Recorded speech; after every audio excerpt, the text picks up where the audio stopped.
This story is not made for video.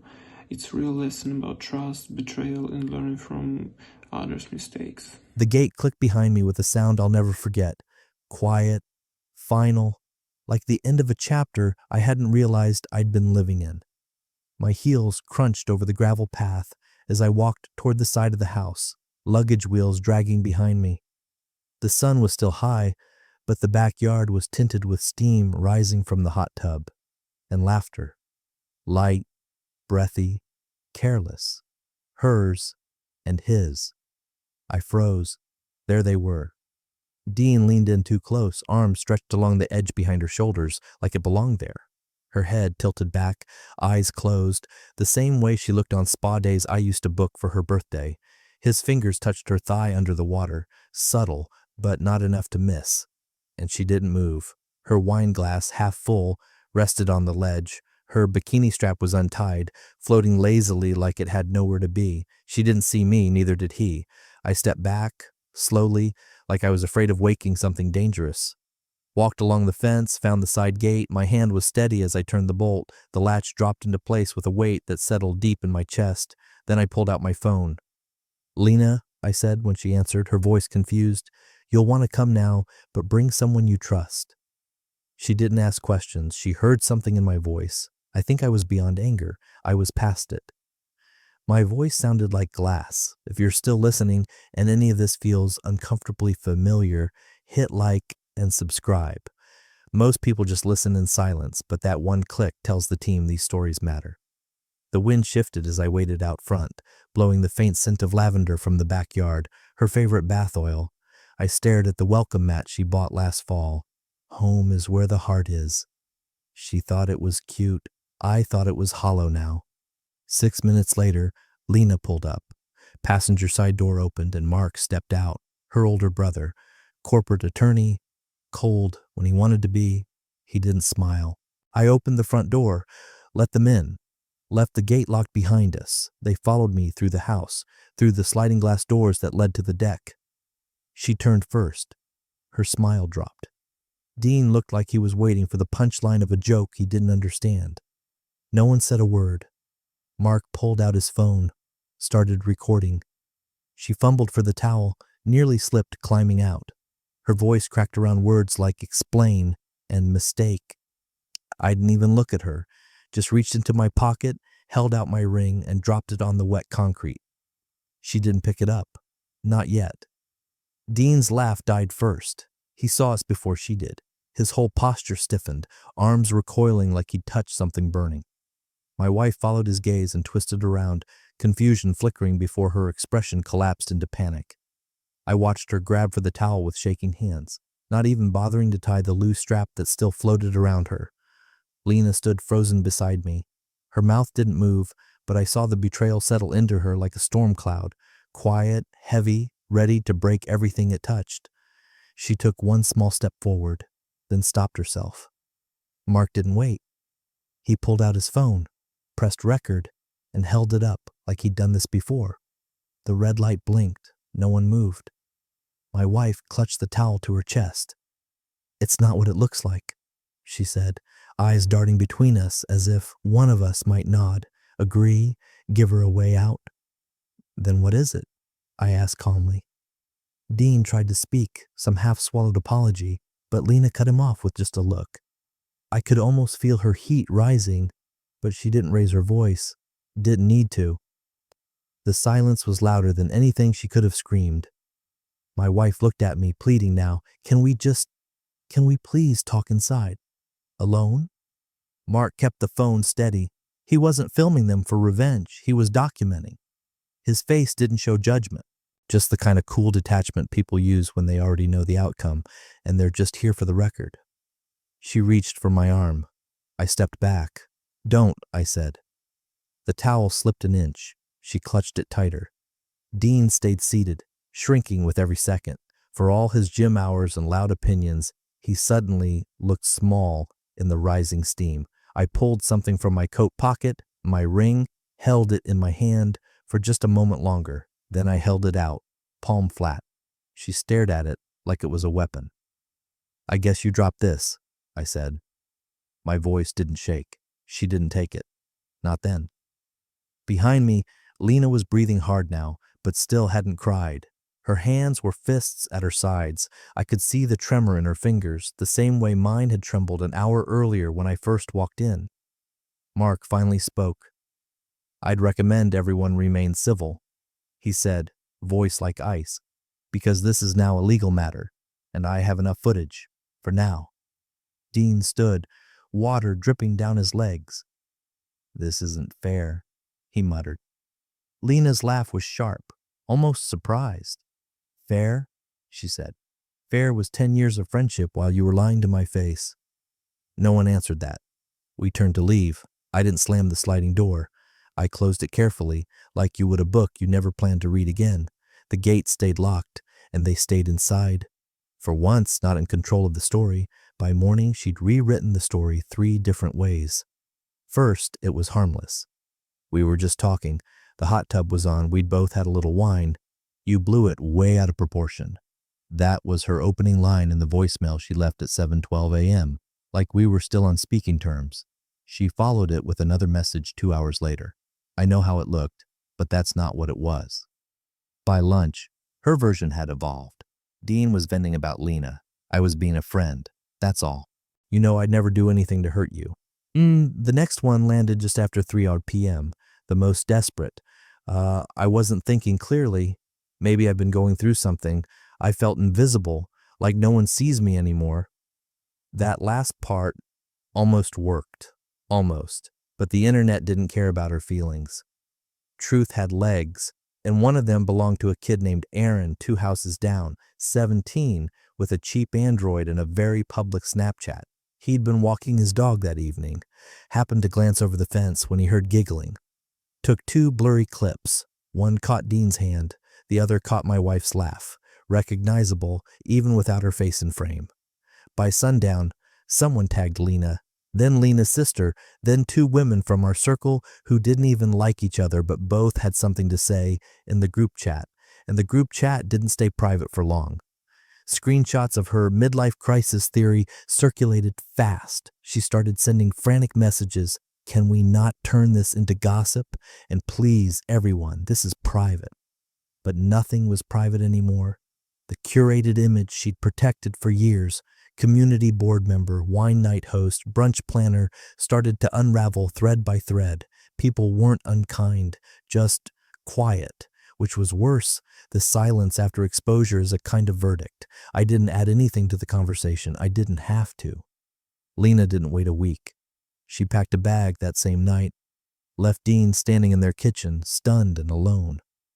The way she did it was surgical. 1 suitcase, 1 folder, 1 silent exit. Mark picked her up in the same car they'd arrived in the day before. No one waved. Meanwhile, my wife posted a filtered photo of a sunset from our patio. Caption, "Taking time to reflect." Comments were off. She wasn't just trying to rewrite the past. She was trying to survive the present. But once the image shatters, people stop squinting to see the best in you. They just see the cracks, the choices, the lines you swore you'd never cross but did anyway, and by then the truth was already breathing on its own. 2 days after the backyard, I got a call from her lawyer's assistant asking to set up a preliminary conversation regarding an amicable division of assets. She used the word amicable 3 times. I said nothing, just forwarded the message to Jonathan, my attorney, and went back to sipping black coffee at the kitchen island, the same one she and Dean once pretended to have their little innocent wine nights by. It didn't take long. Jonathan sent over 1 file, a scan of the post-nup we'd signed 5 years ago, 7 clean pages, her signature on every one. Page 7 was the quiet dagger. Clause 14, in the event of infidelity, emotional or physical, all spousal rights to jointly held property, assets, and investments shall be considered forfeited, effective immediately upon discovery, and enforceable without further negotiation. We drafted it after a friend of ours went through a messy split. At the time, she'd laughed it off. "Fine, if it makes you feel better," she'd said, twirling a pen between her fingers. "I'm not planning on running off with the mailman anytime soon." No, just her best friend's husband. Jonathan sent it over with a 2-line email. "Please find attached the binding postnuptial agreement." Clause 14 is active. Less than an hour later, her voice hit my voicemail. Soft, panicked, trying not to sound panicked. I know what I did was wrong, but I didn't think you'd actually enforce that clause. We always said it was more symbolic than anything. I mean, we built a life together. That has to count for something, right? Pause. I don't even want the house. Just, can we talk? Please? I didn't answer. Not then, not later. It wasn't about punishment. I didn't need her groveling. The clause wasn't revenge. It was alignment, a boundary she'd agreed to with a clear head in better times, when betrayal wasn't hypothetical.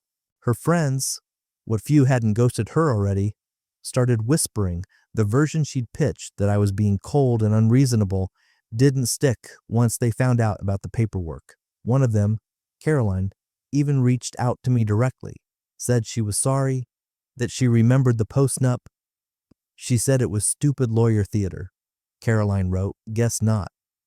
I didn't reply to her either. The strange thing about consequences is how quiet they can be. She expected a storm, a fight, maybe even a plea, but all she got was a clause with her initials on it and a silence she couldn't spin. She thought the worst thing I'd do was raise my voice, but I didn't need to. The paper did it for me.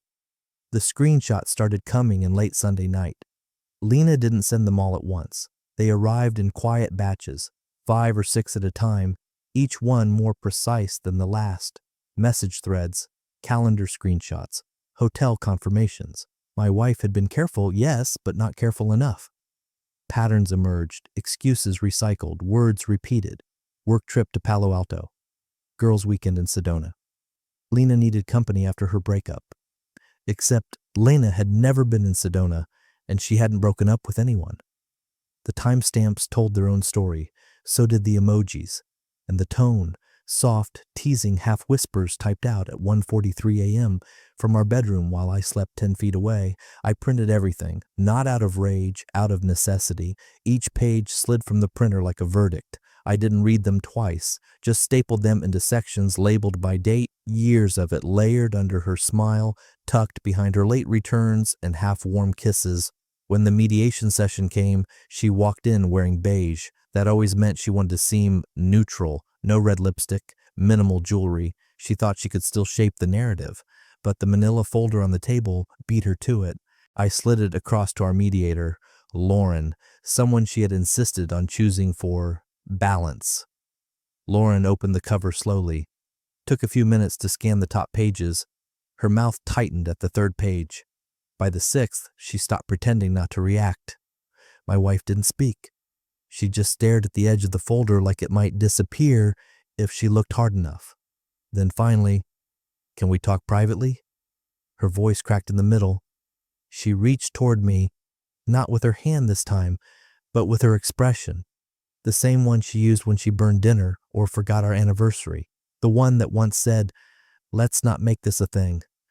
But this was already a thing, is a documented one, a broken pattern printed in black and white. I nodded, just once. Then I said quietly, "We've said too much already." Lauren shifted in her chair, clearing her throat, gently moving the folder back toward the center of the table. No one touched it again. My wife wiped at her face with a tissue she hadn't realized she was holding. She still hadn't looked at the documents directly. That's how I knew the shame had finally settled in, not because of what she'd done, but because she no longer had a script to read from, not with Lena's receipts in the room, not when her own words were printed, time-stamped, and signed by implication. It was no longer an argument, it was evidence. It was Eric's birthday casual dinner, nothing flashy, just the usual spot we'd all gone to for years. Long table, half wine bottles already opened, stories being passed back and forth like bread baskets. I hadn't planned on staying long, just show my face, leave early, let things be normal for everyone else. But when she walked in, everything shifted. She hadn't RSVP'd. No one knew she was coming. She wore the dress I once complimented her on at our 10th anniversary dinner, pale green, off the shoulder. I used to think it softened her. Tonight it looked like armor. The room didn't go silent, but got quieter. Chairs adjusted, forks paused midair. I watched her scan the group, pretending not to notice how eyes flicked away when she made contact. I didn't speak, just gave a small nod to Eric, stood up, and placed my napkin on the table. That's all. But it was enough. Jasmine stood next, then Chris, then Layla and her husband. No speeches, no drama, just the quiet language of adults making a decision. One by one, they pushed their chairs back and left with me. We didn't say where we were going. We didn't need to. We just walked out. Behind me, I could feel her watching, waiting for anyone to stay seated. Some did. Out of discomfort, not loyalty. Others stayed because they weren't sure what to do. But half the table, her half really, was gone in less than 30 seconds. I never turned around. Didn't need to see her expression to know what it looked like. Later that night, Jasmine texted me. She didn't even touch her wine, just sat there staring at the empty seats like they might come back. I didn't reply, just stared at the message until my phone screen dimmed on its own. It wasn't about revenge, not anymore. It was about recognition, quiet recognition, that people had seen enough, that the masks had slipped and stayed off, that no carefully worded apology or social media spin could patch what had torn open in the middle of that backyard. She used to hold court at those dinners, used to arrive late and still command the room. Now she was just present, not welcomed, not even tolerated, just present and completely, unmistakably alone. Her message came late on a Thursday night. I saw the notification blink while I was folding laundry. Something simple, ordinary, something she never had patience for. You won't even speak to me? Just that, no punctuation. Like it slipped out of her fingers before she could decide how emotional to make it. I didn't open the message, didn't need to. The weight behind it wasn't new. I'd seen her spiral through denial, then damage control, then silence. Now she wants something else. Connection, recognition, a sign that there was still a door to knock on. But the house was empty. She was the one who emptied it. So I walked over to the top shelf of the hall closet and pulled down the small wrapped box I'd hidden months ago. Back when I still believed in anniversaries. Back when I thought a quiet dinner, a handwritten card, and a gift with meaning might still reach her. It was carved by hand, walnut, polished smooth, a tiny brass latch. I'd ordered it from a local artisan who inscribed the inside with 2 dates, the day we met and the day we said, I do. Inside, I had planned to place our rings side by side, mine and hers, on a bed of dark velvet just for one night. The idea was to remind us of what we promised before we forgot, but she hadn't forgotten. She'd overwritten it. Now I placed the rings inside without ceremony. The velvet had gathered dust. Hers was lighter than I remembered, maybe because she wore it less than I knew. Then I slipped in a card. No envelope. Just a note folded in thirds. I kept my vows. You just kept secrets. I didn't write a return address. I didn't need a signature. I mailed it to the last place she was living, the townhouse near Midtown. Lena said she was renting short-term, quiet neighborhood, close enough to feel familiar, far enough to make her feel untethered. The clerk at the post office asked if it was fragile. I said no. A few days later, Jasmine texted me. She got the box, no reply, but I heard she cried when she opened it. I didn't ask how she knew. Didn't want to know who was still close enough to report back. What mattered was this. It arrived. No loud confrontations, no hallway arguments. Just a small wooden box that didn't hold jewelry anymore. It held the line between who we were and what she chose. She said nothing after that. And I think, finally, she understood. Some goodbyes don't come with shouting or doors slamming. Some come in silence. Some come in wood and velvet and ink. The house was never just a house. She had picked every paint color, agonized over the backsplash, insisted the walk-in closet be hers entirely, even though she always ended up using mine too. It was her showroom, her proof-of-life project. When people visited, she'd gesture around like it was a museum of her taste. After everything, she still believed she'd walk away with it, even after the post-nup, even after the mediator pushed the folder of messages across the table. Some part of her clung to the idea that this house would be her soft landing, her consolation prize. But the paperwork didn't lie. She hadn't read the clauses carefully. I had. She listed it anyway, through a mutual friend's realty firm no less, thinking it would look amicable that way. It wouldn't stay amicable for long. When the realtor's sign went up out front, I asked for one edit. Simple, clean, red bold font, placed just beneath the for sale sticker. The agent raised an eyebrow but didn't ask questions. He probably guessed enough already. Or maybe he'd seen the screenshots floating through our side of the circle. Sold. Buyer must value honesty. That was it. It stayed up for 3 days, long enough for every neighbor to walk past it twice. Long enough for her to see it. She came by on a Tuesday afternoon. I didn't know she would. I just happened to be upstairs, boxing old books. Heard the engine hum, then quiet. A pause. Then her tires peeled back onto the road harder than necessary. Jasmine texted me not an hour later. She saw the sign. She's livid. I didn't answer. I left the sign up an extra day. This wasn't about rubbing salt in wounds. It was about putting something into the world she could never quite cover up again. The truth. A single word she bent and shaped to fit whatever excuse she needed at the time. Honesty. She weaponized the illusion of it, built her image on it, but when the foundation cracked, it crumbled fast. Faster than she expected. Now the house she once curated down to the last indoor plant was no longer hers to walk through. No more white wine by the fireplace. No more dinner parties where she smiled too wide while lying through her teeth. Now even the lawn was part of the reckoning. I signed the final transfer the following week. Full payment cleared. Keys handed over. The new owners seemed quiet, grounded. A couple who looked like they didn't need to perform for anyone. I didn't keep a single copy of her renovation plans. Just the sign, folded, tucked away in the back of the same manila envelope where her excuses used to live. It started like most things do these days, quiet, viral, untraceable at first. A friend of mine sent a link with no context, just skip to the 38-minute mark. The podcast was called Witness to Unraveling. I hadn't heard of it before. Introspective, slow-paced, interviews with people who had lived through deeply personal implosions, family betrayals, fractured friendships, moments where the quiet things cracked loud. Lena's voice came on soft but measured, calmer than I expected, worn but clear. She never named names, never said Dean, never said my name, or hers, but anyone listening, anyone who knew, wouldn't have to guess. She spoke about betrayal not like someone who had been burned, but like someone who had stared at the fire long enough to understand it. She didn't cry. She didn't dramatize. That was what made it so powerful. Then she said it. He didn't yell. He didn't scream. He just locked the gate, and in doing so, opened ours. The host went quiet. You could hear the weight of that line settle into the silence, then a small inhale, and the interview moved on. That 30-second clip was reposted dozens of times in the next few days, on Instagram Reels, Twitter quotes, even TikTok edits with music underneath. The phrase became its own echo, used in captions about dignity, boundaries, self-worth. People didn't know the story, but they felt it. She did too. I know because someone sent me a screenshot of her comment history.